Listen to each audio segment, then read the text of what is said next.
Hello दोस्तों, Momal classes YouTube channel में आप सभी का स्वागत है। दोस्तों, आरपीएससी द्वारा आयोजित फर्स्ट ग्रेड शिक्षक भर्ती परीक्षा 2025 यानी कि दोस्तों 23 जून 2025 को जो फर्स्ट पेपर लगा है उसकी दोस्तों आंसर की है वो बताने जा रहा हूँ। ये प्रश्न है दोस्तों आपकी आगे आने वाली सभी प्रतियोगी परीक्षाओं के लिए महत्वपूर्ण रहने वाले हैं। सबसे तेज सबसे सटीक आप अपना स्कोर है वो दोस्तों यहाँ पर चेक कर सकते हैं।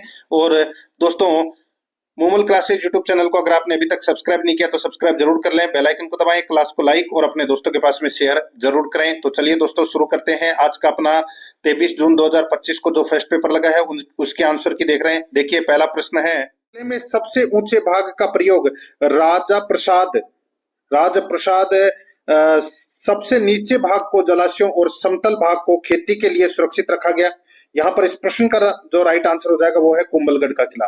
2 नंबर का जो ऑप्शन है वो इसका सही उत्तर हो जाएगा। सेकंड नंबर का प्रश्न इसमें देखिए, बिहार के सूबेदार के रूप में राजा मानसिंह ने अपना प्रथम अभियान बिहार के किस शासक के विरुद्ध किया था? तो यहाँ पर इसका राइट आंसर हो जाएगा वो है गिद्धौर के राजा पूरनमल।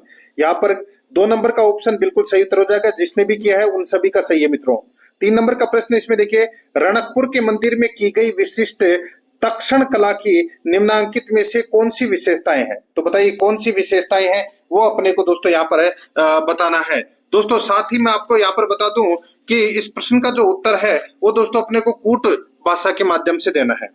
दोस्तों देखिए, नारी की दुर्बल आकृतियों को यहाँ प्राथमिकता से उकेरा गया है, तो दोस्तों ये कथन है वो इसमें गलत हो जाएगा। नारी प्रतिमाओं में सूक्ष्म तक्षण से विभिन्न मुद्राओं का प्रदर्शन किया गया है, बिल्कुल सही है। बेहतरीन पुष्प आकृतियां जो गुजराती कला और परंपरा की पहचान है, ये भी बिल्कुल सही है। यहाँ की प्रतिमाओं में अस्त्र शस्त्रों का अंकन नहीं किया गया है, तो दोस्तों ये भी बिल्कुल सही है। तो यहाँ पर बी, सी और डी कथन है वो दोस्तों इसमें क्या है, सही है। यहाँ पर 4 नंबर का ऑप्शन जिसने भी किया है उन सभी का सही है। 4 नंबर का प्रश्न है इसमें देखिए, 1857 के प्रथम स्वतंत्रता संग्राम में लखनऊ के विषय में निम्न तथ्यों में से कौन सा असत्य है? तो दोस्तों असत्य कौन सा है वो अपने को यहाँ पर बताना है। देखिए, पराजित अंग्रेजों ने आत्मरक्षार्थ के लिए बेगम हजरत महल के राजमहल में शरण ली, ये कथन है वो दोस्तों अपना क्या हो जाएगा, इसमें गलत हो जाएगा। तो यहाँ पर इसका राइट आंसर 1 नंबर का ऑप्शन बिल्कुल सही उत्तर हो जाएगा मित्रों। आगे देखिए, यहाँ पे 5 नंबर का प्रश्न है, इसमें देखिए थोड़ा सा लाल अक्षर कर लेते हैं ये वाला। दिल्ली सल्तनत के किस सुल्तान के काल के दौरान अजमेर के गोविंदराज ने स्वयं को रणथंभौर में स्थापित किया था? तो दोस्तों रणथंभौर में चौहान वंश की स्थापना किसने की थी? गोविंदराज ने की थी। तो ये कुतुबुद्दीन ऐबक इसका राइट आंसर हो जाएगा दोस्तों। यहाँ पर 1 नंबर का ऑप्शन बिल्कुल सही। नेक्स्ट है, आगे देखिए, ये पृथ्वीराज चौहान तृतीय का पुत्र था दोस्तों गोविंदराज। आगे देखिए, 6 नंबर का प्रश्न है, 1857 ईस्वी के विद्रोहियों द्वारा किस पॉलिटिकल एजेंट का सिर यानी कि किस पॉलिटिकल एजेंट का कटा सिर आवा के किले पर लटका दिया था? तो दोस्तों इसका राइट आंसर हो जाएगा कैप्टन मैकमोहसन। यहाँ पर इसमें 2 नंबर का ऑप्शन बिल्कुल सही उत्तर हो जाएगा। 7 नंबर का प्रश्न है, इसमें देखिए, फरवरी 1948 में किन राज्यों को राजपूताना एजेंसी से हटाकर गुजरात एजेंसी के अंतर्गत रख दिया गया? तो दोस्तों किन राज्यों को राजपूताना एजेंसी से हटाकर गुजरात एजेंसी के अंतर्गत रख दिया गया? तो दोस्तों यहाँ पर आप देख सकते हैं, इसमें पालनपुर को रख दिया था, सिरोही को रख दिया था, विजयनगर को रख दिया था, डूंगरपुर को नहीं रखा था। तो यहाँ पर ए सी डी जिसने भी किया है उन सभी का सही है। यहाँ पर 2 नंबर का जो ऑप्शन है वो इसका सही उत्तर हो जाएगा। 8 नंबर का प्रश्न है, इसमें देखिए, निम्नलिखित में से कौन सा ग्रंथ डॉक्टर अंबेडकर द्वारा नहीं लिखा गया है? बताइए कौन सा ग्रंथ डॉक्टर अंबेडकर द्वारा नहीं लिखा गया है? यहाँ पर इस प्रश्न का जो राइट आंसर हो जाएगा वो है the Nadars of Tamil Nadu. The Nadars of Tamil Nadu ये पुस्तक है या ग्रंथ है, ये भीमराव अंबेडकर द्वारा नहीं लिखा गया है। तो यहाँ पर इसमें 1 नंबर का ऑप्शन बिल्कुल सही उत्तर हो जाएगा। दोस्तों आराध्य आरएस एकेडमी के टेलीग्राम चैनल को भी जरूर सब्सक्राइब करें, वहां पर आपको दोस्तों निःशुल्क पाठ्यक्रम सामग्री है वो देखने को मिलेगी और दोस्तों करंट अफेयर से संबंधित प्रश्न भी आपको देखने को मिलेगी। और दोस्तों करंट अफेयर से संबंधित ऑब्जेक्टिव क्वेश्चन के लिए दोस्तों मोमल क्लासेज यूट्यूब चैनल को जरूर सब्सक्राइब करें। वहां पर आपको दोस्तों प्रतिदिन और साप्ताहिक और मासिक करंट अफेयर के प्रश्न है वो दोस्तों आपको वहां पर देखने को मिलेंगे। अभी इस पेपर के अंदर जो भी करंट अफेयर के प्रश्न आए वो भी दोस्तों आपको वहां देखने को मिलेंगे। ठीक है, देखिए यहाँ पे 9 नंबर का प्रश्न है, प्रतिहारों के अभिलेखों में राज्याधिकारियों को क्या कहा जाता था? तो दोस्तों क्या कहा जाता था? राजपुरुष कहा जाता था। 4 नंबर का ऑप्शन बिल्कुल सही, राजपुरुष। 10 नंबर का प्रश्न है, निम्नलिखित में से कौन सा पुरातात्विक स्थल आहड़ संस्कृति से संबंधित नहीं है? तो दोस्तों यहाँ पर इसका राइट आंसर हो जाएगा बरौर। ये कहां पर है? तो दोस्तों ये गंगानगर में है। यहाँ पर इसमें राइट आंसर हो जाएगा 1 नंबर का ऑप्शन सही। आगे देखिए 11 नंबर का प्रश्न है, गुप्त वास्तुकला के संदर्भ में गलत कथन को चुनिए। दोस्तों गलत कथन को अपने को क्या करना है? चुनना है। यहाँ पर देखिए बुमरा मंदिर भगवान विष्णु को समर्पित है, गलत हो जाएगा, ये शिव को समर्पित है दोस्तों। 2 नंबर का ऑप्शन बिल्कुल सही उत्तर हो जाएगा। आगे देखिए 12 नंबर का प्रश्न है, अनहैप्पी इंडिया नामक पुस्तक के लेखक कौन है? तो दोस्तों इस पुस्तक के लेखक लाला लाजपत राय है। 4 नंबर का ऑप्शन बिल्कुल सही उत्तर हो जाएगा, जिसने भी किया है उन सभी का मित्रों सही है। 13 नंबर का प्रश्न है, महाराणा कुंभा ने निम्नांकित में से कौन से ग्राम एकलिंग जी के मंदिर की पूजा एवं व्यवस्था हेतु प्रदान किए थे? महाराणा कुंभा ने निम्नांकित में से कौन से ग्राम एकलिंग जी के मंदिर की पूजा एवं व्यवस्था हेतु प्रदान किए थे? तो यहाँ पर इसका राइट आंसर हो जाएगा, वो है दोस्तों इसमें आहड़, कल्याणपुर, जगत और कांकरोली। आहड़, कल्याणपुर, जगत और कांकरोली। यहाँ पर 2 नंबर का ऑप्शन है वो इसका बिल्कुल सही उत्तर हो जाएगा। आगे देखिए दोस्तों यहाँ पर इसमें 14 नंबर का प्रश्न है, गोविंदगिरी और उनके भगत आंदोलन के संदर्भ में कौन से कथन सही नहीं है? दोस्तों कौन से कथन सही नहीं है वो अपने को यहाँ पर बताना है। तो दोस्तों यहाँ पर देखिए पहला और दूसरा कथन है, 1921-22 में पंचमहल जिले में गोविंदगिरी ने असहयोग आंदोलन में भाग लिया। अहमदाबाद केंद्रीय कारागृह से छूटने के बाद अपनी मृत्यु तक गोविंदगिरी पंचमहल के बारसोद में निर्वासन रहे। ये जो ए और बी कथन है वो दोस्तों इसमें क्या है? सही नहीं है। तो बाकी दोस्तों इसमें देखिए सी और डी कथन है वो दोस्तों इसमें सत्य है। अपने को सही उत्तर का चयन करना था, तो यहाँ पर 2 नंबर का ऑप्शन राइट आंसर हो जाएगा, ए और बी इसमें सही नहीं है। आगे देखिए 15 नंबर का प्रश्न है, निम्नलिखित में से किस लोक देवता को लक्ष्मण जी का अवतार कहा जाता है? लक्ष्मण जी का अवतार है वो दोस्तों किसको कहा जाता है? तो ये पाबू जी को कहा जाता है दोस्तों, लक्ष्मण जी का अवतार। यहाँ पर इसमें 4 नंबर का ऑप्शन सही। आगे देखिए 16 नंबर का प्रश्न है, यदि बहुपद एक्स स्क्वायर प्लस एक प्लस ए प्लस 1 एक्स प्लस बी के शून्यक 2 और -3 हो तो दोस्तों इस प्रश्न का राइट आंसर हो जाएगा ए बराबर 0 और बी बराबर -6 होगा। यहाँ पर 3 नंबर का ऑप्शन राइट आंसर हो जाएगा। आगे देखिए यदि x बराबर 7 प्लस रूट 40 हो तो 1/2 रूट एक्स -3 बटे रूट एक्स का निरपेक्ष मान है वो क्या होगा? तो दोस्तों इसका निरपेक्ष मान होगा √2। जिसने भी किया है उन सभी का सही है, 3 नंबर ऑप्शन बिल्कुल सही। 18 नंबर का प्रश्न इसमें देखिए, यदि ए बी बहुपद एफ एक्स बराबर 2x square plus 5x plus के शून्यक हो तथा संबंध ए स्क्वायर प्लस बी स्क्वायर बराबर 21/4 माइनस ए बी को संतुष्ट करते हैं तो के का मान दोस्तों यहाँ पर 2 होगा। जिसने भी किया है उन सभी का सही है। 19 नंबर का प्रश्न है, ये देखिए रीजनिंग से संबंधित प्रश्न है दोस्तों। यहाँ पर देखिए मैथमेटिक्स को समान कूट भाषा में लिखा जाएगा, जैसे कि यहाँ पर दोस्तों देखिए GERMINATION को दोस्तों यहाँ पर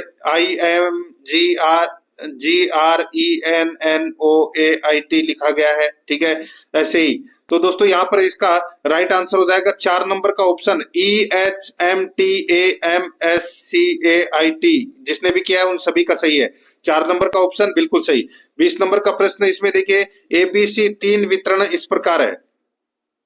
यहाँ पर A 2 3 ये देखिए यहाँ पर जो ABC में दे रखे हैं, ठीक है, 3 वितरण। निम्नलिखित में से कौन सा कथन सही नहीं है? कौन सा कथन सही है वो दोस्तों अपने को यहाँ पर बताना है। तो दोस्तों इसमें देखिए इसमें कथन सही हो जाएगा, एक का माध्य माध्यिका और बहुलक बराबर है। तो ये कथन दोस्तों इसमें सही है। यहाँ पर 3 नंबर का ऑप्शन है वो इसका बिल्कुल सही उत्तर हो जाएगा। आगे देखिए 21 नंबर का प्रश्न है, आंकड़ों 6 7 x - 2 x 18 20 को आरोही क्रम में लिखा गया है। यदि इन आंकड़ों की माध्यिका 16 है तो x बराबर है। तो दोस्तों x बराबर है, इसका राइट आंसर हो जाएगा x बराबर है दोस्तों ये 17 के। तो यहाँ पर इसमें 3 नंबर का जो ऑप्शन है वो इसका बिल्कुल सही उत्तर हो जाएगा 17 के। आगे देखिए 22 नंबर का प्रश्न है, एक लंबवर्तीय शंकु की त्रिज्या और तिर्यक ऊंचाई का अनुपात 4:7 है। यदि इसका वक्र पृष्ठीय क्षेत्रफल 792 वर्ग सेमी हो तो इसकी त्रिज्या है। पाई बराबर 22/7 का प्रयोग करें। तो दोस्तों यहाँ पर जिसने भी दोस्तों 12 उत्तर दिया है उन सभी का सही है। यहाँ पर 3 नंबर का ऑप्शन राइट आंसर हो जाएगा। ऊपर वाले का दोस्तों 17। ठीक है, आगे देखिए 23 नंबर का प्रश्न है, एक सफेद रंग की घन की सभी सतहों को लाल रंग दिया जाता है। अब इसे समान आकार में 125 छोटे घनों में काटा जाता है। कितने घनों की 2 सतहें लाल रंग की है? तो दोस्तों यहाँ पर इस प्रश्न का राइट आंसर हो जाएगा 36। जिसने भी किया है उन सभी का सही है दोस्तों। 4 नंबर ऑप्शन राइट आंसर हो जाएगा। आगे देखिए यहाँ पे दोस्तों एक ठोस धातु के बेलन का आधार व्यास 2 सेमी तथा ऊंचाई 16 सेमी है को पिघलाकर समान आकार के 12 ठोस गोले बनाए जाते हैं। प्रत्येक गोले का व्यास है, तो दोस्तों प्रत्येक गोले का व्यास हो जाएगा यहाँ पे 2 सेमी हो जाएगा। 4 नंबर का ऑप्शन इसका बिल्कुल सही उत्तर हो जाएगा। जिसने भी किया है उन सभी का सही है। यहाँ पर देखिए 25 नंबर का जो प्रश्न है, यदि घन के एक फलक का क्षेत्रफल उसी फलक के परिमाप का 1.5 गुना है तो घन का आयतन है। तो दोस्तों घन का आयतन इसमें 216 इकाई हो जाएगा। जिसने भी किया है उन सभी का सही है दोस्तों। आगे देखिए यहाँ पे दोस्तों अब अपन हिंदी व्याकरण से संबंधित 5 प्रश्न है वो पढ़ेंगे। देखिए निम्नलिखित में से सही विलोम युग्म है। तो दोस्तों यहाँ पर देखिए संकीर्ण विस्तीर्ण, ये बिल्कुल सही है। 2 नंबर का ऑप्शन राइट आंसर हो जाएगा। और 27 नंबर का प्रश्न इसमें देखिए निम्नलिखित में से त्रुटिपूर्ण संधि विच्छेद है। त्रुटिपूर्ण संधि विच्छेद कौन सा है बताया था दोस्तों मैंने आपको। देखिए ये पांचों के पांचों प्रश्न है वो अपने मॉडल पेपर में से मिले हैं दोस्तों। यहाँ पर त्रुटिपूर्ण संधि विच्छेद है तो वो कौन से हैं? तो दोस्तों देखिए यहाँ पे सट प्लस आनंद, ठीक है, तो यहाँ पे टे के नीचे हलंत आएगा दोस्तों। 4 नंबर का ऑप्शन राइट आंसर हो जाएगा। आगे देखिए अनीय प्रत्यय से निर्मित शब्द नहीं है, तो कौन सा नहीं है दोस्तों? यहाँ पर देखिए इसमें देखिए पाणिनि है, इसमें नहीं है दोस्तों। 2 नंबर का ऑप्शन बिल्कुल सही। आगे देखिए निम्नलिखित में से किस विकल्प के सभी शब्द शुद्ध हैं? तो दोस्तों इस राइट आंसर हो जाएगा वो है अंतरात्मा अंतर्यामी। यहाँ पर इसमें बिल्कुल सही उत्तर हो जाएगा। ये 2 नंबर का ऑप्शन बिल्कुल सही उत्तर हो जाएगा मित्रों। आगे देखिए यहाँ पर 30 नंबर का प्रश्न है, निम्नलिखित में से अंग्रेजी पारिभाषिक शब्द के हिंदी अर्थ की दृष्टि से असंगत विकल्प को चुनना है। तो दोस्तों बताइए। तो यहाँ पर इस प्रश्न का राइट आंसर हो जाएगा असंगत विकल्प हो जाएगा दोस्तों। इसमें देखिए कॉन्स्टिट्यूएंट संगठन गलत हो जाएगा दोस्तों। मतदाता होता है इसका अर्थ। तो यहाँ पर इसमें 3 नंबर का ऑप्शन बिल्कुल सही। अब दोस्तों अपन इंग्लिश ग्रामर से संबंधित प्रश्न है वो पढ़ेंगे। तो यहाँ पर देखिए select the correct form of the tense form the verbs given in the brackets. तो दोस्तों यहाँ पर इसमें देखिए इसमें ट्रन वर्ब दे रखी है और गो दे रखी है। तो यहाँ पर क्या आएगा? तो दोस्तों ट्रन की जगह ट्रेंड आएगा और गो की जगह वेंट आएगा। यहाँ पर इसमें 3 नंबर का ऑप्शन बिल्कुल सही। आगे देखिए दोस्तों यहाँ पर विलोम शब्द बताना था दोस्तों। देखते ऑब्ट्यूज, बताइए इसका विलोम शब्द है वो क्या हो जाएगा? राइट आंसर हो जाएगा दोस्तों। इसमें इसका जो विलोम शब्द हो जाएगा वो हो जाएगा दोस्तों इंटेलिजेंट। यहाँ पर 4 नंबर का ऑप्शन बिल्कुल सही इंटेलिजेंट। 33 नंबर का प्रश्न इसमें देखिए choose the correct translation of the phrase given. तो इसमें देखिए एब्सोल्व फ्रॉम लायबिलिटी। तो दोस्तों इसका राइट आंसर हो जाएगा वो है दायित्व से मुक्ति। 2 नंबर ऑप्शन बिल्कुल सही। 34 नंबर का प्रश्न है प्रीपोजिशन भरना था। तो दोस्तों इसमें क्या आएगा? Planted trees along the side of all high. तो यहाँ पर इसमें 1 नंबर का ऑप्शन बिल्कुल सही उत्तर हो जाएगा। 35 नंबर का प्रश्न इसमें देखिए select a suitable determiner to fill in the blank. इसमें देखिए I live return to candidates who have registered for the post. तो यहाँ पर इसका राइट आंसर हो जाएगा वो है ऑल आएगा, ऑल कैंडिडेट्स। यहाँ पर 3 नंबर ऑप्शन बिल्कुल सही। आगे देखिए 36 नंबर का प्रश्न है। इसमें देखिए वर्ष 2025 के लिए भारतीय राष्ट्रीय विज्ञान अकादमी द्वारा राजस्थान के किस संस्थान के किस संकाय सदस्य को न्यूरो डिजेनेरेटिव रोगों में न्यूरोनल प्रोटीन गुणवत्ता नियंत्रण तंत्र को समझाने में उत्कृष्ट शोध योगदान के लिए INSA एसोसिएट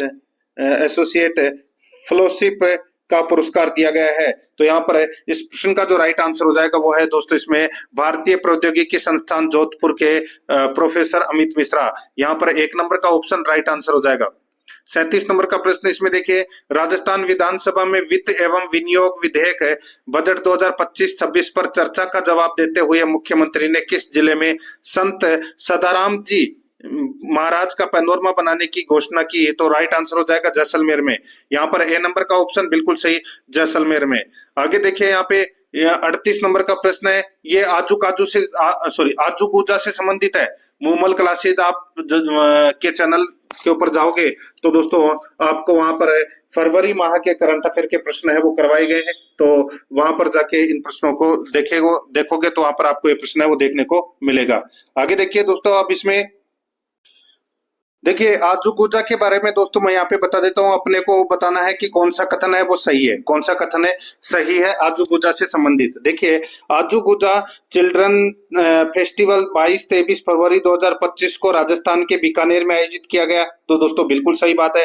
आजू गुजा चिल्ड्रन फेस्टिवल का आयोजन राजस्थानी भाषा साहित्य और संस्कृति अकादमी द्वारा किया गया, तो ये कथन है वो गलत हो जाएगा। दोस्तों ये बीकानेर जिला प्रशासन के द्वारा ये किया गया था इस कार्यक्रम का आयोजन, तो यहाँ पर दोस्तों इसमें पहला कथन है वो इसमें क्या है सही है, दूसरा इसमें गलत है, तो यहाँ पर इसमें 2 नंबर का ऑप्शन राइट आंसर हो जाएगा, केवल एक सही है।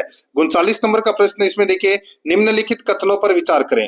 दोस्तों निम्नलिखित कथनों पर क्या करना है, विचार करना है। यहाँ पर देखिए अपने को बताना है कि कौन सा कथन है वो दोस्तों इसमें सही है। 2 कथन दे रखे हैं, तो दोस्तों मैं आपको बता देता हूं। देखिए मार्च 2025 में प्रोफेसर अभय कंद्रीकर ने अनुसंधान राष्ट्रीय अनुसंधान फाउंडेशन के सीईओ का कार्यभार संभाला, तो यहाँ पर ये अभय करंदीकर है वो गलत दे रखा हो जाएगा, गलत हो जाएगा दोस्तों। शिव कुमार ने ये दोस्तों ये सीईओ का कार्यभार संभाला है, तो ये कथन है वो इसमें गलत हो जाएगा। और बाकी देखिए यहाँ पे जो दूसरा कथन है वो यहाँ पर राष्ट्रीय शिक्षा नीति की सिफारिशों के अनुसार देश में वैज्ञानिक अनुसंधान के संबंध में उच्च स्तरीय रणनीतिक सुझाव देने के लिए एक शीर्ष अपेक्ष निकाय के रूप में कार्य करेगा, तो ये कथन है वो दोस्तों क्या है इसमें सही है। कौन सा कथन सही है, तो दोस्तों इसमें केवल सेकंड कथन है वो दोस्तों सही है, तो यहाँ पर इसमें 4 नंबर का ऑप्शन राइट आंसर हो जाएगा। 40 नंबर का प्रश्न है, केंद्रीय बजट 2025-26 में परमाणु ऊर्जा के बारे में निम्नलिखित कथनों पर विचार कीजिए। तो दोस्तों परमाणु ऊर्जा से संबंधित अपने को कथन बताने थे, तो दोस्तों यहाँ पर आप देख सकते हैं इसमें देखिए यहाँ पर मैं बता देता हूं आपको, ऊर्जा सुरक्षा और स्थिरता प्राप्त करने के लिए परमाणु ऊर्जा को एक महत्वपूर्ण घटक के रूप में मान्यता देते हुए सरकार ने विकसित भारत के लिए परमाणु ऊर्जा मिशन की शुरुआत की है, बिल्कुल सही बात है। आगे देखिए सरकार भारत लघु रिएक्टर्स विकसित करके सक्रिय रूप से अपने परमाणु ऊर्जा क्षेत्र का विकास कर रही है। BSR 440 मेगावाट के दबाव वाले भारी जल रिएक्टर हैं जिनका एक प्रमाणित सुरक्षा और प्रदर्शन रिकॉर्ड है, तो दोस्तों यहाँ पर दोनों के दोनों कथन है वो क्या है सत्य है, दोनों के दोनों। यहाँ पर 2 नंबर का ऑप्शन है वो इसका सही उत्तर इसमें हो जाएगा। आगे देखिए 41 नंबर का प्रश्न है, 5 मार्च 2025 को अंतरिक्ष अनुप्रयोगों के लिए विकसित 32 बिट माइक्रो प्रोसेसर विक्रम 3201 और कल्पना 3201 के उत्पादन की पहली खेप इसरो को सौंपी गई। इसके संदर्भ में निम्नलिखित कथनों पर विचार करके दोस्तों सही उत्तर का अपने को क्या करना है, चयन करना है। तो दोस्तों यहाँ पर देखिए इसमें दोस्तों 2 कथन दे रखे हैं, 3 कथन दे रखे हैं, अपने को बताना है कि कौन सा कथन है वो दोस्तों इसमें सत्य है। तो दोस्तों यहाँ पर आप देख सकते हैं इसमें बताना है कौन सा कथन सत्य है। तो दोस्तों इसमें देखिए मैं आपको डायरेक्ट बता देता हूं, यहाँ पे इसमें तीनों कथन सत्य हैं, जिसने भी किया है उन सभी का सही है दोस्तों, ABC तीनों कथन सत्य है। आगे देखिए यहाँ पे 42 नंबर का प्रश्न है, राजस्थान बजट 2025-26 के अंतर्गत राज्य को अक्षय ऊर्जा के क्षेत्र में और आगे ले जाने के लिए निजी क्षेत्र के माध्यम से वर्ष 2025-26 में कितना ऊर्जा उत्पादन प्रारंभ किया जाना प्रस्तावित है, कितना ऊर्जा उत्पादन प्रारंभ किया जाना प्रस्तावित है। तो यहाँ पर इसका राइट आंसर हो जाएगा 10 गीगावाट। 2 नंबर का जो ऑप्शन है वो इसका बिल्कुल सही उत्तर हो जाएगा 10 गीगावाट। 43 नंबर का प्रश्न इसमें देखिए, निम्नलिखित कथनों पर विचार करें। दोस्तों निम्नलिखित कथनों पर क्या करना है, विचार करना है। तो दोस्तों यहाँ पर आप देखिए इसमें 2 कथन दे रखे हैं, अपने को बताना है कि कौन सा कथन सही है। देखिए फरवरी 2025 में आयुष मंत्रालय ने राजस्थान के प्रसिद्ध नाड़ीवेद और लेखक समीर गोविंद जमदग्नि को राष्ट्रीय धन्वंतरी आयुर्वेद पुरस्कार प्रदान किया गया। उन्हें एक प्रशस्ति पत्र, भगवान धन्वंतरी की प्रतिमा और एक ट्रॉफी और 10 लाख रुपए का नगद पुरस्कार मिला है। बिल्कुल सही बात है। तो यहाँ पर इसका राइट आंसर हो जाएगा, दोनों के दोनों कथन है वो इसमें सत्य है। 3 नंबर का ऑप्शन राइट आंसर। 44 नंबर का प्रश्न है, मार्च 2025 में किसे कनाडा के प्रधानमंत्री के रूप में शपथ दिलाई गई? राइट आंसर हो जाएगा मार्क कार्निगो। राइट आंसर 3 नंबर ऑप्शन हो जाएगा। आगे देखिए 45 नंबर प्रश्न है, खेलो इंडिया पैरा गेम्स 2025 के बारे में निम्नलिखित में से कौन सा कथन सही नहीं है? तो दोस्तों इसका राइट आंसर हो जाएगा, बताइए कौन सा कथन सही नहीं है? तो यहां पर देखिए अपने को बताना है कि दोस्तों कौन सा कथन सही नहीं है। तो यहाँ पर देखिए मैं आपको डायरेक्ट बता देता हूँ, यहाँ पर तीनों कथन है वो सही नहीं है। तो यहाँ पर इसका राइट आंसर हो जाएगा 3 नंबर का ऑप्शन राइट आंसर हो जाएगा। आगे देखिए 46 नंबर का प्रश्न है, एक व्यक्ति लिफ्ट के फर्श पर खड़ा होकर एक सिक्का गिराता है। सिक्का लिफ्ट के फर्श पर समय T1 में पहुंचता है जब लिफ्ट स्थिर होती है और समय T2 में जब एक समान चाल से चल रही है होती है। तो दोस्तों तो क्या होगा? तो दोस्तों T1 बराबर T2 इसका राइट आंसर हो जाएगा। T1 बराबर T2 इसका राइट आंसर हो जाएगा। 2 नंबर ऑप्शन सही। आगे देखिए कार्क कोशिकाओं में उपस्थित पदार्थ जो इन्हें गैसों एवं पानी के लिए अभिज्ञ बनाता है, राइट आंसर हो जाएगा वो है लिपोप्रोटीन। यहाँ पर इसमें 2 नंबर का ऑप्शन सॉरी लिपोप्रोटीन नहीं, सुबेरिन होगा इसका राइट आंसर। सुबेरिन इसका राइट आंसर हो जाएगा, 1 नंबर ऑप्शन सही। 48 नंबर का प्रश्न है, एक कण पर अचर परिणाम का एक बल लगाया जाता है जो कण के वेग के हमेशा लंबवत होता है। कण की गति एक तल में है, इस गति में कौन सी राशियां अचर होंगी? राइट आंसर हो जाएगा दोस्तों वो है केवल गतिज ऊर्जा। केवल गतिज ऊर्जा जिसने भी किया है उन सभी का सही है। 49 नंबर प्रश्न है, शाक सब्जियों वनस्पति द्रव्य का विघटित होकर कंपोस्ट बनना उदाहरण है। तो ये किसका उदाहरण है? तो दोस्तों ये उदाहरण है दोस्तों उष्माक्षेपीय अभिक्रिया का उदाहरण है। 2 नंबर का ऑप्शन राइट आंसर हो जाएगा, जिसने भी किया है उन सभी का सही है मित्रों।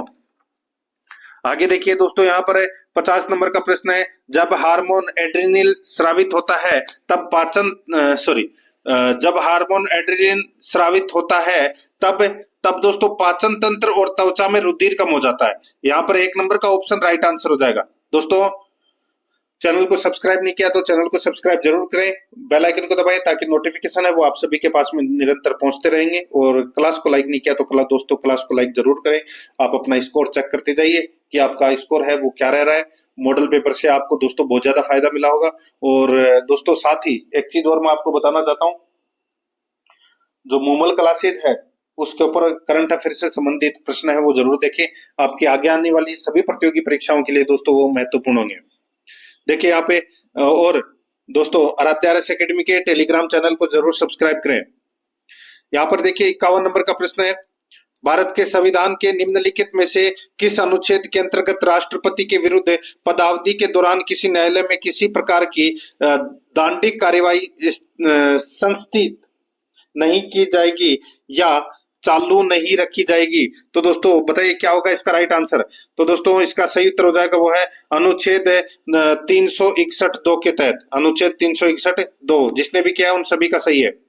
आगे देखिए यहाँ पे 52 नंबर का प्रश्न है, भारत के संविधान के निम्नांकित में से किस अनुच्छेद के अंतर्गत उच्चतम न्यायालय प्रत्येक निर्णय खुले न्यायालय में ही सुनाएगा अन्यथा नहीं? तो यहाँ पर इसका राइट आंसर हो जाएगा दोस्तों वो है इसमें अनुच्छेद 45(4) के अंतर्गत। तो यहाँ पर इसमें 1 नंबर का ऑप्शन बिल्कुल सही। आगे देखिए 53 नंबर प्रश्न है, भारत में संघीय मंत्री परिषद से संबंधित निम्नलिखित कथनों पर विचार कीजिए। संघीय मंत्री परिषद से संबंधित निम्नलिखित कथनों पर क्या करना है? विचार करना है। यहाँ पर देखिए दोस्तों कोई भी व्यक्ति जो संसद के दोनों में से किसी एक सदन का सदस्य न हो उसे मंत्री नियुक्त किया जा सकता है। ये एक तो ये वाला ऑप्शन, और दूसरा संसद सदस्य के रूप में चुने जाने के पश्चात फिर भी उसे मंत्री के रूप में नियुक्त किया जा सकता है। तो यहाँ पर दोस्तों दोनों के दोनों कथन है वो बताने थे अपने को सही विकल्प कौन सा है। तो यहाँ पर दोनों के दोनों कथन सही है। यहाँ पर 4 नंबर का ऑप्शन राइट आंसर हो जाएगा। आगे देखिए 54 नंबर का प्रश्न है, यहाँ पे दोस्तों अनुच्छेदों को अपने को मिलाना था। ठीक है, सूची फर्स्ट में अनुच्छेद दे रखा और सूची सेकंड में दोस्तों विषय वस्तु दे रखी है। तो दोस्तों यहाँ पर आप देख सकते हैं इसमें अनुच्छेद 326 में क्या है? तो दोस्तों अनुच्छेद 326 में देखिए लोकसभा और राज्यों की विधानसभाओं के लिए निर्वाचनों का वयस्क मताधिकार के आधार पर होना, यह है दोस्तों अनुच्छेद 326 में। अनुच्छेद 327 में क्या है? तो इसमें दोस्तों विधानमंडलों के लिए निर्वाचनों के संबंध में उपबंध करने की संसद की शक्ति है। अनुच्छेद 328 में दोस्तों क्या है? तो अनुच्छेद 328 के अंदर देखिए किसी राज्य के विधानमंडल के लिए निर्वाचनों के संबंध में उपबंध करने की उस विधानमंडल की शक्ति से संबंधित है। और दोस्तों अनुच्छेद 329 है, ये तो दोस्तों हो जाएगा इसका दूसरा निर्वाचन संबंधी मामलों में न्यायालयों के हस्तक्षेप का वर्जन। तो यहाँ पर इस प्रश्न का जो राइट आंसर हो जाएगा वो है 3142। 3142 कौन से ऑप्शन में है? तो यहाँ पर देखिए 4 नंबर का जो ऑप्शन है वो इसका बिल्कुल सही उत्तर हो जाएगा 3142। 55 नंबर का प्रश्न है, इसमें देखिए निम्नलिखित में से किस परिस्थिति में लोकसभा का अध्यक्ष अपना कार्यकाल पूरा करने से पहले अपने पद पर नहीं बना रह सकता, बताइए। तो दोस्तों यहाँ पर इसका राइट आंसर हो जाएगा देखिए यदि वह लोकसभा का सदस्य नहीं रह जाता है, बिल्कुल सही बात है। यदि वह लोकसभा सदन में उपस्थित और मतदान करने वाले कुल सदस्यों के बहुमत से अध्यक्ष को हटाने का प्रस्ताव पारित करती है, तो दोस्तों बिल्कुल सही बात है। तो यहाँ पर 1 और 2 कथन है वो दोस्तों क्या है? सही है, ठीक है। 1 और 2 कथन इसमें सही है, 3 और 4 इसमें गलत हो जाएगा। तो यहाँ पर इसका राइट आंसर हो जाएगा वो है 4 नंबर का ऑप्शन बिल्कुल सही। आगे देखिए 56 नंबर प्रश्न है, वही दोस्तों परीक्षा पैटर्न के अनुसार 5-5 प्रश्न है वो अपन पढ़ते हुए आ रहे हैं। देखिए अब राजस्थान भूगोल के 5 प्रश्न पढ़ रहे हैं। निम्नलिखित खनिज खनन क्षेत्र युग्मों में से कौन सा सुमेलित नहीं है? तो दोस्तों यहाँ पर देखिए लोहा है, इसका नाथ की नेरी, ये गलत हो जाएगा यहाँ पे। 3 नंबर का ऑप्शन राइट आंसर। आगे देखिए यहाँ पे निम्नलिखित में से कौन सा कथन सही नहीं है? तो यहाँ पर दोस्तों देखिए राजस्थान 69.5 डिग्री से 78 डिग्री पूर्वी देशांतरों के मध्य स्थित है, तो ये पश्चिम दे रखा है यहाँ पर, तो ये गलत हो जाएगा। 2 नंबर ऑप्शन बिल्कुल सही। आगे देखिए 2001 से 2011 की जनगणना के दौरान राजस्थान का जनसंख्या घनत्व में कितना परिवर्तन पाया गया? बताया था मैंने आपको दोस्तों 2001 में कितना था? 165 था, ठीक है। 2011 में कितना हुआ दोस्तों? ये हुआ था दोस्तों भाई कितने का अंतर हो गया? 35 का। तो यहाँ पर इसका राइट आंसर +35, 2 नंबर ऑप्शन। आगे देखिए 80 सेमी की संवर्षा रेखा निम्नलिखित में से किस जिले से नहीं गुजरती है? तो दोस्तों बताइए कौन से जिले से नहीं गुजरती है? तो ये झालावाड़ जिले से नहीं गुजरती है दोस्तों, 2 नंबर ऑप्शन सही। 60 नंबर का प्रश्न है, राजस्थान में दिसंबर 2024 में सड़क घनत्व कितना था? बताया था काफी बार आपको, 92.66 किलोमीटर 100 वर्ग किलोमीटर में से। तो यहाँ पर इसका राइट आंसर हो जाएगा 2 नंबर का ऑप्शन सही। अब देखिए यहाँ पे दोस्तों 61 नंबर का प्रश्न है, सूची फर्स्ट को सूची सेकंड से सुमेलित करना है। अब देखिए दोस्तों यहाँ पे इसमें देखिए एक तरफ सीमेंट प्लांट है, दूसरी तरफ जिला है। एक तरफ सीमेंट प्लांट है, दूसरी तरफ है जिला है। तो दोस्तों यहाँ पर देखिए जेके लक्ष्मी सीमेंट है वो कहां पर है? तो दोस्तों जेके लक्ष्मी सीमेंट है वो कहां पर है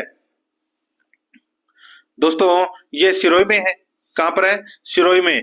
तो इसका राइट आंसर क्या हो जाएगा? जेके लक्ष्मी सीमेंट हो जाएगा दोस्तों इसमें सिरोही में। श्री राम सीमेंट है वो कहां पर है? तो दोस्तों ये कोटा में है। एसीसी सीमेंट कहां है? तो दोस्तों ये बूंदी में है। और आदित्य सीमेंट चित्तौड़गढ़ में। तो यहाँ पर इसका राइट आंसर क्या हो जाएगा? वो है 1324। 1324 इसका राइट आंसर हो जाएगा। कौन से ऑप्शन में है? यहाँ पर देखिए इसमें 1324 यानी कि 2 नंबर का ऑप्शन बिल्कुल सही। 62 नंबर का प्रश्न इसमें देखिए राजस्थान में रबी फसल 2022-23 के अंतर्गत गेहूं उत्पादन की दृष्टि से जिलों का सही अवरोही क्रम था? तो दोस्तों जिलों का सही अवरोही क्रम था तो वो कौन सा था?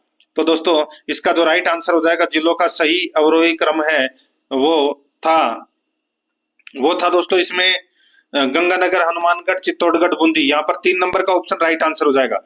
आगे देखिए अरावली श्रृंखला की निम्नलिखित चोटियों को उनकी ऊंचाई के अनुसार आरोही क्रम में व्यवस्थित करें। तो दोस्तों आरोही क्रम में व्यवस्थित करना है तो मैं आपको बता देता हूं दोस्तों, यहाँ पे ACBD इसका राइट आंसर हो जाएगा। ए नंबर का ऑप्शन बिल्कुल सही, ACBD, ठीक है। तो यहाँ पर इसका राइट आंसर हो जाएगा 1 नंबर का ऑप्शन बिल्कुल सही। आगे देखिए सूची फर्स्ट को सूची सेकंड से सुमेलित करना है। एक तरफ नदी है, दूसरी तरफ सहायक नदी है। देखिए पेपर के अंदर दोस्तों राजस्थान ज्योग्राफी के दोस्तों प्रश्न है वो ज्यादा पूछे गए हैं। करीबन 8 प्रश्न है वो राजस्थान ज्योग्राफी से संबंधित है, वो पूछे गए 5 की जगह। ठीक है, ये आपको दोस्तों इसमें याद रखना है। देखिए यहाँ पर है 56 से लेकर और दोस्तों 63 तक, यानी कि 8 प्रश्न है, सॉरी 9 10 प्रश्न राजस्थान ज्योग्राफी से संबंधित पूछे जा रहे हैं दोस्तों। 5 की जगह 10 प्रश्न पूछे जा रहे हैं राजस्थान ज्योग्राफी के। देखिए नदी माही की सहायक नदी कौन सी है, तो दोस्तों अनास नदी है। काली सिंध की सहायक नदी है वो दोस्तों कौन सी है, तो वो है निवाज। और पार्वती की सहायक नदी अहेली है और बेटच की गंभीरी। तो यहाँ पर इसका राइट आंसर हो जाएगा 3 1 4 2, इसका राइट आंसर हो जाएगा 3 1 4 2। यहाँ पर इसमें 3 1 4 2, 3 नंबर का ऑप्शन बिल्कुल सही। 65 नंबर का प्रश्न है, निम्नलिखित में से कौन सी भेड़ की नस्लें नहीं है। भेड़ की नस्ल कौन सी नहीं है, तो जमुनापरी है, वो बकरी की नस्ल है। ठीक है, यहाँ पर इसमें 2 नंबर का ऑप्शन राइट आंसर हो जाएगा। आगे देखिए जिया ने अब दोस्तों अपन वही शैक्षिक प्रबंधन एवं प्रशासन यानी कि स्कूल मैनेजमेंट और शिक्षा मनोविज्ञान से संबंधित अपन ये प्रश्न है वो पढ़ रहे हैं। देखिए 66 नंबर का प्रश्न है, जिया ने एक दुर्घटना में अपने पैर खो दिए। अब वह भारतीय राइफल शूटर अवनी लेखरा के व्यवहार की नकल करने की कोशिश कर रही है, जो पैरा ओलंपिक्स 2024 में स्वर्ण पदक विजेता थी। जिया ने किस प्रकार की समायोजन युक्ति अपनाई है, तो यहाँ पर इसका राइट आंसर हो जाएगा वो है दोस्तों तादात्म्यकरण की। यहाँ पर 1 नंबर का ऑप्शन बिल्कुल सही उत्तर हो जाएगा तादात्म्यकरण की। आगे देखिए निःशुल्क और अनिवार्य बाल शिक्षा का अधिकार नियम 2010 संशोधित के अनुसार राष्ट्रीय सलाहकार परिषद का गठन निम्नलिखित में से मिलकर होगा। तो दोस्तों ये होगा एक अध्यक्ष और 14 सदस्यों से। यहाँ पर इसमें 4 नंबर का ऑप्शन बिल्कुल सही उत्तर हो जाएगा। आगे देखिए यहाँ पर है, निम्नलिखित में से कौन सी विशेषताएं किशोरावस्था संज्ञानात्मक विकास से संबंधित है। तो दोस्तों यहाँ पर देखिए इसमें परिकल्पनात्मक, निर्गमात्मक, तार्किकता, काल्पनिक, दर्शक, व्यक्तिगत कथा, वस्तु स्थायित्व है, तो इसमें सारे सही हैं। यहाँ पर इस प्रश्न का राइट आंसर हो जाएगा 4 नंबर ऑप्शन बिल्कुल सही, चारों सही है। 69 नंबर का प्रश्न है, शैक्षिक प्रबंधन के आधारभूत कार्यों को उनके अर्थ के साथ सुमेलित कीजिए। दोस्तों अर्थ के साथ में सुमेलित करना है तो देखिए नियोजन का हो जाएगा किए जाने वाले कार्यों की व्यापक रूपरेखा बनाना। निर्देशन का हो जाएगा दोस्तों इसमें विशिष्ट आदेश और निर्देश जारी करना। तो यहाँ पर इस प्रश्न का राइट आंसर हो जाएगा दोस्तों 3 4 2 1। 3 4 2 1 जिसने भी किया है उन सभी का सही है। 1 नंबर का ऑप्शन बिल्कुल सही उत्तर हो जाएगा मित्रों। आगे देखिए जिला शिक्षा एवं प्रशिक्षण संस्थान डाइट के अकादमिक कार्यों का पर्यवेक्षण करना एवं शैक्षिक मार्गदर्शन प्रदान करने का कार्य किसका है। तो दोस्तों ये कार्य किसका है, ये राजस्थान राज्य शैक्षिक अनुसंधान एवं प्रशिक्षण संस्थान का ये कार्य है। यहाँ पर 4 नंबर का ऑप्शन राइट आंसर हो जाएगा। आगे देखिए 71 नंबर का प्रश्न है, शिक्षकों ने विद्यालय सुधार के लिए प्रधानाचार्य को कुछ सुझाव दिए हैं, वह उनके विचारों को सुनता है और उनका अध्ययन करके उसके अनुसार अंतिम निर्णय लेता है। इस प्रकार की नेतृत्व शैली कहलाती है, तो वो क्या कहलाती है, तो दोस्तों वो कहलाती है जनतंत्रीय शैली कहलाती है। 4 नंबर का ऑप्शन सही उत्तर। 72 नंबर का प्रश्न है, शिक्षावाणी कार्यक्रम हेतु शिक्षण सामग्री का निर्माण किया जाता है, तो किसके द्वारा किया जाता है, ये दोस्तों SCERT के नेतृत्व में डाइट एवं अन्य संस्थाओं द्वारा किया जाता है। यहाँ पर इसमें 1 नंबर ऑप्शन सही। 73 नंबर प्रश्न है, निःशुल्क और अनिवार्य बाल शिक्षा अधिकार अधिनियम 2009 के निम्नलिखित अध्यायों को उनके नामों से सुमेलित कीजिए। तो दोस्तों उनके नामों से सुमेलित करना है। यहाँ पर देखिए अध्यायों के नाम है और अध्यायों का क्रम दे रखा है। तो दोस्तों यहाँ पर देखिए विद्यालय और शिक्षकों के उत्तरदायित्व है, ये दोस्तों अध्याय 4 में है, अध्याय 4 में है, तो ये 4 आ जाएगा दोस्तों इसमें 3 में। ठीक है, समुचित सरकार का स्थानीय प्राधिकारी माता पिता के कर्तव्य, ये आएगा दोस्तों कौन से में, तो ये आएगा दोस्तों अध्याय 3 में। किसमें है, अध्याय 3 में। और बालकों के अधिकार का जो संरक्षण है ये आएगा दोस्तों किसमें, ये दोस्तों अध्याय 5 में है, अध्याय 5 में है। और प्रारंभिक शिक्षा का पाठ्यक्रम और उसका पूरा किया जाना, ये आएगा दोस्तों किसमें, तो ये भाग 6 में। तो यहाँ पर इसका राइट आंसर हो जाएगा वो है 3 2 5 4। 3 2 5 4 इसका राइट आंसर हो जाएगा। यहाँ पर इसमें सही उत्तर हो जाएगा 3 2 5 4। तो यहाँ पर 4 नंबर का ऑप्शन बिल्कुल सही। आगे देखिए यहाँ पर 74 नंबर का प्रश्न है, किशोरों के शारीरिक विकास के संदर्भ में निम्नलिखित में से कौन से कथन सही नहीं है? बताइए कौन से कथन है वो सही नहीं है, वो अपने को बताना है। तो दोस्तों यहाँ पर देखिए, इसमें लड़कों में किशोरावस्था लड़कियों की तुलना में 1 या 2 वर्ष पहले शुरू हो सकती है। किशोरावस्था में स्वर यंत्र का आकार लड़कों और लड़कियों में समान होता है। तो दोस्तों यहाँ पर ये 2 कथन है वो इसमें क्या है, सही है, और बाकी इसमें स और द कथन है वो गलत है। यहाँ पर इसमें 1 नंबर का ऑप्शन बिल्कुल सही उत्तर हो जाएगा। आगे देखिए यहाँ पे 75 नंबर का प्रश्न है, यदि विद्यार्थी का मन थका हुआ है तो सीखने का वातावरण उपयुक्त होते हुए भी वह सीख नहीं पाता है। यह कथन थॉर्नडाइक द्वारा बताए गए किस गौण नियम को संदर्भित करता है? तो राइट आंसर हो जाएगा वो है मानसिक विन्यास का नियम। कौन सा नियम? मानसिक विन्यास का नियम। तो यहाँ पर इसमें 2 नंबर का ऑप्शन बिल्कुल सही। तो आपका स्कोर है वो कैसा रहा? मोमल क्लासेस यूट्यूब चैनल को सब्सक्राइब जरूर कर लें, बेल आइकन को दबाएं, क्लास को लाइक और अपने दोस्तों के पास में शेयर जरूर करें। मिलते हैं दोस्तों नेक्स्ट क्लास में। जय हिंद।